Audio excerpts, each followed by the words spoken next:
على نبي الكريم صلى الله عليه وسلم. أمتي ينبوى نبي جابوتا صلى الله عليه وسلم. جاكاتون ينبوى لكنسي صلى الله عليه وسلم. كي ينبوى كورين لدادا صلى الله عليه وسلم. أواني بسم الله الرحمن الرحيم. بسم الله الرحمن الرحيم. الحمد لله رب العالمين. الحمد لله رب العالمين. الرحمن الرحيم. الرحمن الرحيم. مالك يوم الدين. مالك يوم الدين. اللهم صل. اللهم صل على محمد. على محمد في الأولين. في الأولين. اللهم صل. اللهم صل على محمد. على محمد في الآخرين. في الآخرين.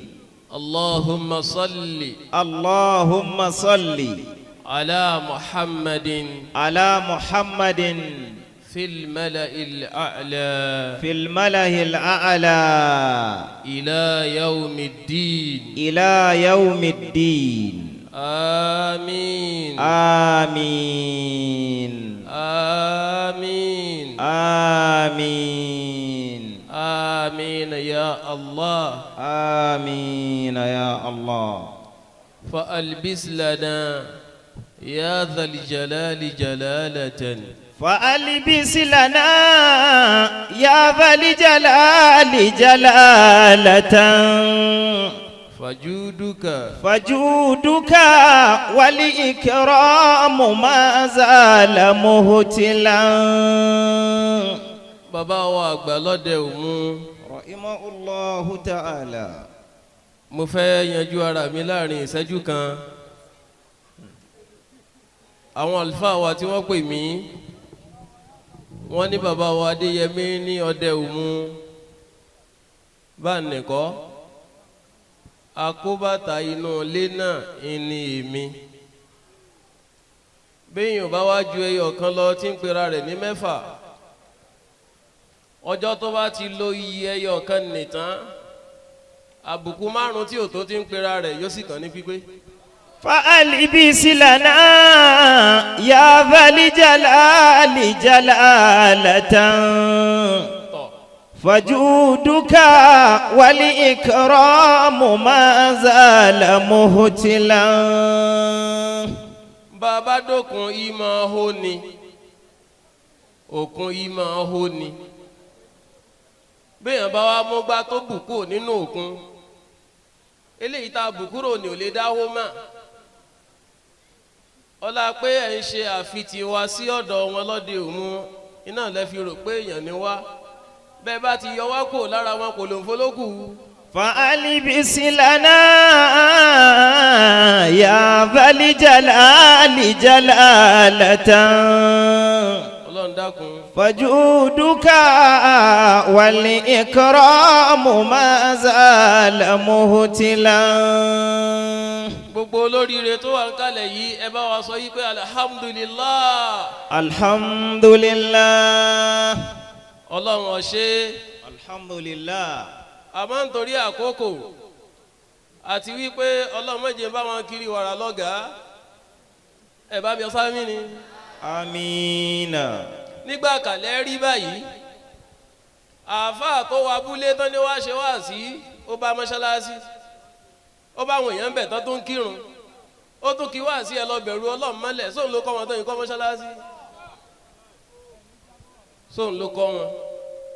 fúndì eléyìí ń kí bàbá wa Alhaji àgbà damallahu hayatahu. ń gbé mẹkìrìfóònù yìí sílẹ̀ àwọn tẹ́ ẹ ní lọ́dẹ òmu náà ní síbi kíyìn ní 1994 tẹ́ ẹ wọ́de òmu káyìn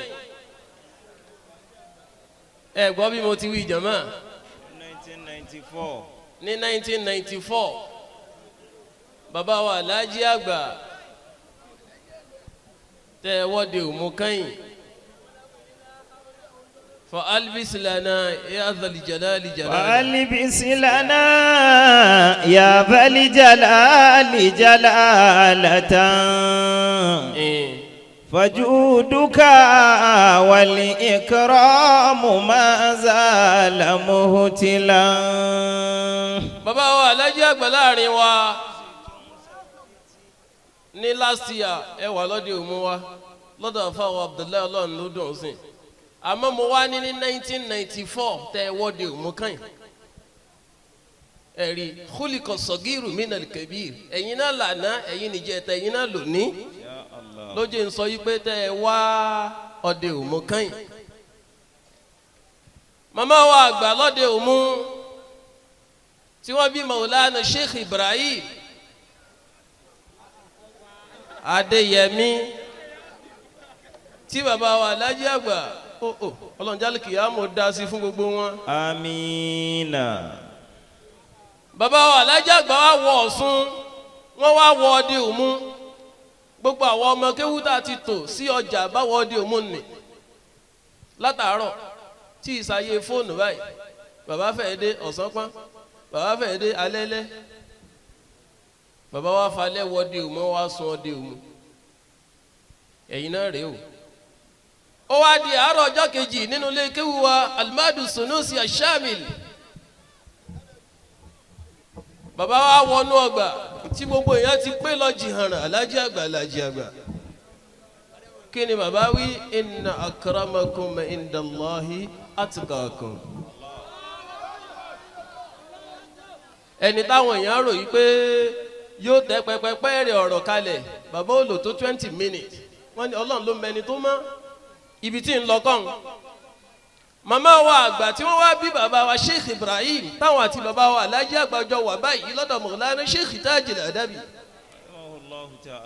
àwọn wà nínú ilé wa lọ́dẹ òmu àwọn aránṣẹ́ yìí pé ẹ lọ lè bá wọn nínú ọgbà tí gbogbo wọn wà wípé ẹni tá à ń retí kó kírun sí wa láà náà ló ti dé ìyàwó à ń relé o la ilaha illallah ọjọ́ náà náà fàyè lẹ̀. فألبس لنا يا ذا الجلال جلالة wọ́n fi eléyìí kí bàbá wa Alhaji àgbà ń kalẹ̀. فجودك والإكرام ما زال مهتلا. bàbá wa dàmí orí kódà kéèyàn ó rùkú yóò sàn dé sálẹ̀. akí bàbá wa Alhaji àgbà ọ̀tún wa ní sẹ́ ọ̀ rí bàbá wọn wà sí àgbáyé ń kalẹ̀ ni ẹ dákun ẹ ṣe tọ́ ń pin àní mo ti kílé nígbà ọ̀rọ̀ ti wá dà bẹ́ẹ̀ bàbá wa àgbà ní ráúdà yín gbé magrifóònù yìí lẹ̀ àmẹ́yọ̀ kan làdúrà yín kù ìkàlẹ̀ yìí pẹ̀lú ọjà yìí ó ti tayọ ọlọ́njàta ọlọ́njẹ́ náà pẹ́ ló kù. Amina. ọlọ́njàta ó ti kú ònà ọjà yín ọlọ́njẹ́ náà ọjà náà pẹ́ òun ló kù. Amina. kí ló jẹ́ ń sọ bẹ́ẹ̀ àfáàjò ní iná pèdè wọ́n ti da aago mẹ́wàá èrò tí ì dé aago mọ́kànlá ètò wọn post ẹ̀ sí status rẹ̀ about to start sọ́lọ́n tí ì dé wọn. ẹ wò láti ìgbà àtijọ́ kò báwọn èèyàn ti ń wọlé ẹ̀yin gan ti wá wà nù wàhálà yìí pé a ti pèdè àràgà mọ́ o ẹ wò kalẹ̀ bó ti rí about to start we are starting now nígbà tó retí èrò títí tí wọn ò dé ẹ̀rí nǹkan ọlọ́run àfọláàánú rẹ̀ àfibì ọjà yìí ọlọ́run dákun jẹ́ ẹ̀nà kalẹ̀. Amina. ọlọ́run jójúmọ́ tún má bá. Amin. bàbá wa ráúdà ìgbà tẹ́mi dé kalẹ̀ yìí lálẹ́ yìí jọ mí lójú kò sì bá mi lójijì bí mo ṣe bá kí ló jẹ́ kẹ́ ń sọ bẹ́ẹ̀ ẹ̀yin bàbá wa àgbà KSK bàbá wa Alhaji àgbà ni mo ti kọ́kọ́ rí yín rí for the first time. àdúrú ntọ́lọ̀ ń ṣe yìí ẹ̀tún wa ń ṣe xidima mo wá ní òjò mi lójú ẹnìkan yìí ṣe xidima kọ́lọ̀ ń yàn án jẹ. Allahu akbar. kódà àkọ́kọ́ ẹni tí ó kọ́kọ́ wà lìjẹ́nà oní xidima ni. Allahu akbar. bàbá ráúdà anabi wa Muhammad sallallahu alayhi wa sallam. oni ati baba lìjẹ́nà yawma al-qiyamah fa astaftih. ìwà ẹnu ọ̀nà àlìjẹ́nà báyìí ìfẹ́ wọlé ẹ̀rí istaf'ala talabu shay'in àbí astaftih fayaqulu al-khazin man ant gẹ̀tìmánì àlìjẹ́nà káyì gẹ̀tìmánì àlìjẹ́nà ẹ̀dá kan ta ní rọ́ọ̀bù ilé ọlọ́run tọ́lọ́run tó fi géètì sí àṣẹ àlàódé elétí ò lágànrán dì bá ti kanlẹ̀kùn náà ná jánu yàrá rẹ̀ ọ̀ kẹ́kọ̀ọ́ lára ànábì báwọn. gẹ̀tìmánì ó wàá sọ yìí pé mẹ́ni ant ìrẹ́ ẹ̀ wónú ànábì ní fa aqulu Muhammad sallallahu alayhi wa sallam. ẹ̀kọ́ wa ń bẹ̀ ní fún wa ànábì òyìnbá rẹ̀ aqulu Muhammad ẹlòmí ò gbé fóònù onífóònù yóò máa pè ẹ ló sọ ti mẹ́ntì ń sọ̀rọ̀ ta ní ọ̀tọ̀ ló kọ́ bí ẹ bá sì bí ọ léèrè ta nu dákọ tán mọ̀ ọ́ sí ọlọ́gbọ́n mi kọ́ òun lọ ń gbé kábí ohun ẹ̀fọn.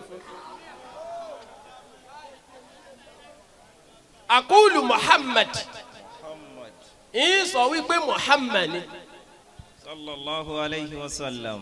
gẹ̀tìmánì ó wà níbí ka umirtu an la aftaha li ahadin ghayr ìtorí rẹ̀ náà ṣe pa mí láṣẹ ipe ìyìn gbọ́dọ̀ sílẹ̀ kan àlìjẹ́nà fẹ́ni kankan àyàfi wọ́ àmọ́ sànàbì ni ó kọ́kọ́ wá wọnú àlìjẹ́nà oníxídímà ni ó kọ́kọ́ wọlé.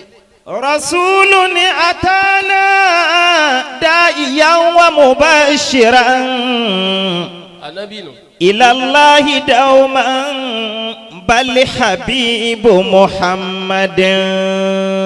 ẹ sì yòǹgbọ́ ẹ̀ dáadáa. wa amlaku rabbi rafi'una bi sawtihim بمولد خير الأنبياء محمد. ẹ máa yòǹgbọ́ ẹ̀ repeatedly ẹjọ́ máa gorí ara wọn. وأشجار كلا خافضات بأهدمت وإنس وجن للفضيلة أحمد. وأوزان كفر خافضات بلا مراء أدرة شيخ العالمين محمد. ألا فاذكروا يا قومي حب محمد رسول أمين بل صفي محمد. الله أكبر. الله أكبر. ìtorí rẹ̀ ní gbọ́dọ̀ sílẹ̀kùn fẹ́ni kankan àyàfi gbọ́ bá wọlé sànàbì ní òkòkò wa wọnú àlìjánná ànàbì kọ́ oníxídímánì ẹ̀sìn lànàbì ogun wọnú àlìjánná sọ́ọ́dí pé wọn ò yòǹgbọ́ ẹ̀ mọ́ ẹ̀sìn lànàbì ogun wọnú àlìjánná. Bilalu oníxídímà akóbàtà ànábì apèrún ànábì oní ò wá fa ìjánu ẹ̀sìn tànábì ogun ní ò máa fà báyìí ta ní ọkọ wọnú àlìjẹ́nà bá ń jẹmọ́ Bilalu ní ọkọ fẹ́ ẹ̀sìn ànábì wọlé gbogbo yìí lè ṣe xídímà adúrú agbo yìí àwa rí lẹ́yìn bàbá wa Alhaji àgbà ìbẹ̀lẹ́mí ti kọ́kọ́ máa rí yín for the first time kódà níjó ní tí bàbá mùdírù lánàá tí wọ́n fayé lẹ̀ lọ́jọ́ tá à ń ṣe fìdáhù wọn ẹ̀yin bàbá lẹ̀ wa nínú ọgbà wa lọ́dẹ òmu. agbó wa rí bẹ́ẹ̀ wá ń ṣe xídímà ní òjò jọ wá lójú nígbà adéyà yìí ẹnìkan yìí ṣe xídímà kó pàdánù rẹ̀ subahana rabbika. àwọn àlùfáà wa gbà bàbá wa Alhaji àgbà àwọn ọlọ́wọ́n bá wa dúpẹ́ fún yín o. àmín. bàbá náà ti kí wọn. bàbá wa gbà lẹ́wọ́ afábìlẹ̀ Azeez bàbá wa Alhaji àgbà ní àlùbáríkà náà máa pọ̀ sí i. àmín. ọlọ́run sì máa dáàbò rẹ̀ bò yín. àmín. la ilaha illallah. àmín. bẹ́ẹ̀ ti dé yà yín pẹ̀lú.